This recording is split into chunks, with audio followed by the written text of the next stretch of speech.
Hi, I'm Elowen. The eviction notice on my bakery door had been staring me in the face all morning, mocking the 6 years I'd poured into sweet traditions. I was wiping down the counter one last time when the bell above the door jingled. "We're closed," I called out without looking up. "Please, miss, I need a cake. It's it's important," a trembling voice replied. I turned to see an elderly man, perhaps in his 70s, clutching a worn leather wallet. His eyes darted around the nearly empty bakery, lingering on the packed boxes.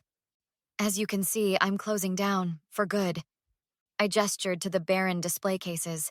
He stepped closer, his weathered hands fidgeting. "Just one cake. For my granddaughter's birthday tomorrow. I'll pay double, triple even." Marissa, my only remaining employee and closest friend, emerged from the back room carrying another box. "Who's this?" "Someone who doesn't understand what closed means," I sighed. "Name's Walter," the old man said, extending his hand to Marissa, who shifted her box to shake it. "And I understand perfectly well. But when a man makes a promise to his only granddaughter..." Marissa gave me that look, the one that made it impossible to say no. "We still have ingredients in the back, Elle. One last cake wouldn't hurt." "Fine," I conceded. "What kind of cake does your granddaughter like?" Walter's face lit up. "She loves chocolate with raspberry filling. Something elegant but not too fancy. She's turning 21. As I jotted down notes, Walter leaned over the counter. "So, how long have you been in this location? Prime spot, isn't it?" 6 years, I answered. "Not that it matters now." "Shame about closing? Bad business decisions?" he pressed. Marissa's eyebrows shot up. "Excuse me?" I waved her off. "No, actually. Business was great until 3 months ago when my landlord suddenly doubled my rent. Then suppliers started canceling contracts and health inspectors showed up weekly for random checks." Walter nodded thoughtfully. "Sounds like someone wants you out. Any competitors who'd benefit?" "That's actually a good question." I looked at him more carefully. "Why are you so interested in my business troubles?" "Just making conversation," he shrugged, but his eyes avoided mine. "So, about that cake, can I get your card, in case I need to reach you with any changes?" Marissa stepped forward. "We're closing tomorrow. Any changes, you can come back in person." Walter cleared his throat. "Right, of course." He paid the deposit and left, promising to return the next day. As the door closed behind him, Marissa turned to me. "That was weird, right? All those questions?" "Maybe he's just chatty. Or maybe he's fishing for information. Did you notice how he barely mentioned details about his granddaughter? No name, no interests, just chocolate and raspberry." I froze. "You're right." And he kept asking about the location, the business. Marissa pulled out her phone. "Let me call my cousin at the records office. Something's not adding up." 20 minutes later, Marissa's expression told me everything. "Elle, you need to hear this. That property management company that bought your building 3 months ago? It's a subsidiary of Victor Eats Restaurant Group. Victor Reynolds? The guy opening those cookie-cutter cafes all over downtown? The very same. And get this. There's a permit application already filed to convert this address into another Victor Eats location. Date of application? 3 months ago?" My hands trembled. "He's been systematically forcing me out. The rent increases, the supplier issues, and I bet our new friend Walter is collecting the final intel before you leave, checking if you have any fight left in you." I stared at the cake ingredients I'd set out. Well, he's about to find out.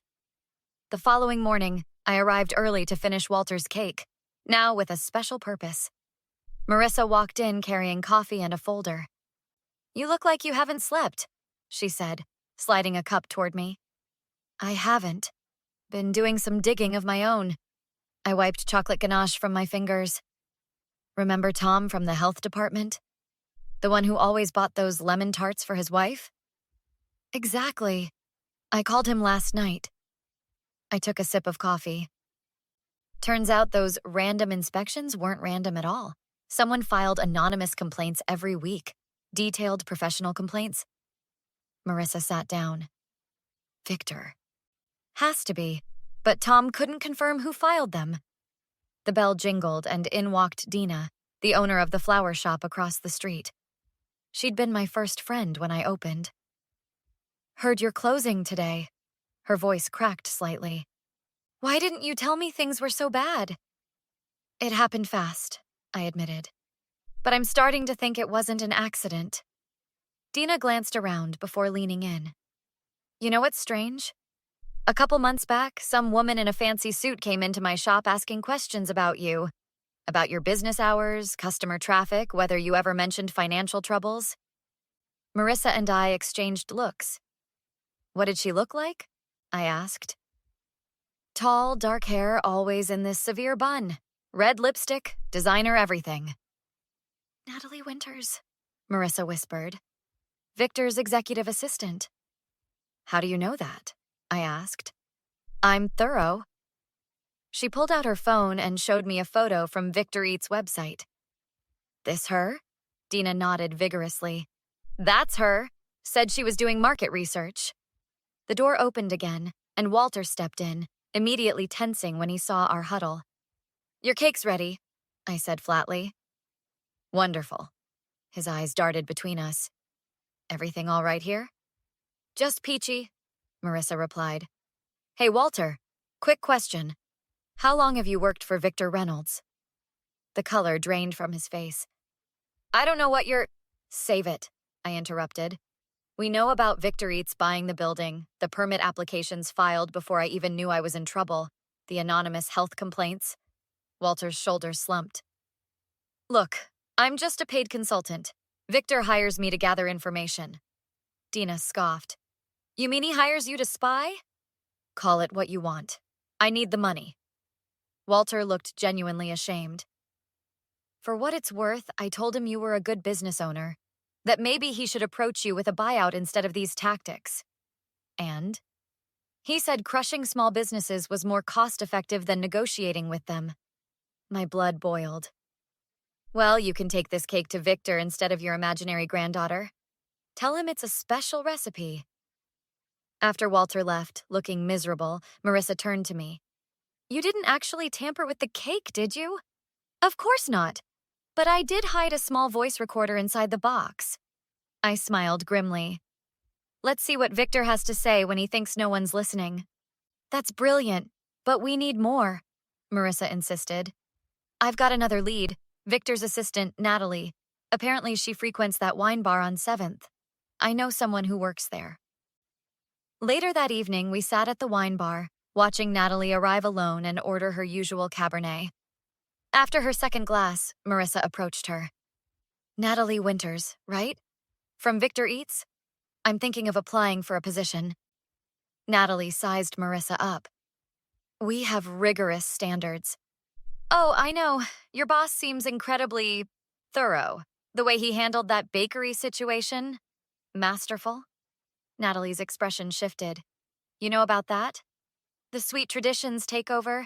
It's being discussed in my business class as a case study in aggressive acquisition. Victor prefers the term strategic elimination of competition, Natalie replied, clearly pleased to be perceived as an insider. Though between us, his methods sometimes cross lines. Like what? Let's just say health inspectors can be persuaded to find violations, and suppliers can be convinced to develop delivery issues. She sipped her wine. When we want a location, we get it. As Natalie continued drinking and talking, Marissa's phone recorded everything. After an hour of damning admissions, we had what we needed. I can't believe she just confessed everything, I whispered as we left. People love feeling important, Marissa replied, and we now have a plan. Armed with Walter's recording and Natalie's confessions, Marissa and I arrived at Victor Eats headquarters the next morning. The receptionist tried to stop us, but I walked past her straight toward the office with Victor Reynolds, CEO, emblazoned on the door. You can't go in there, she called after us. Too late. I pushed the door open to find Victor at his desk, Walter nervously perched on a chair across from him. Victor looked up, momentarily startled before his face settled into a practiced smile. Ah, the baker herself. Elowen, isn't it? I was just discussing your situation with Walter. I bet you were. I placed my phone on his desk. Let's talk about how you systematically sabotaged my business. Victor leaned back, unfazed. That's quite an accusation. Do you have any evidence of this alleged sabotage? I pressed play.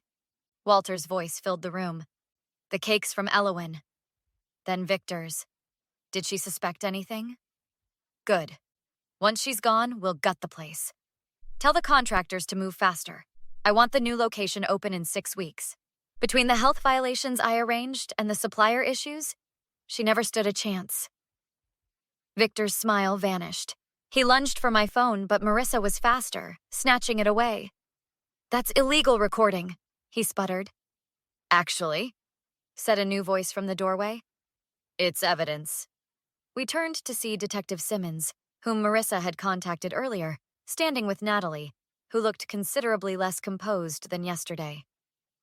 Miss Winters has been quite helpful this morning, Detective Simmons continued. Something about wanting to avoid accessory charges. Victor turned on Natalie. You stupid.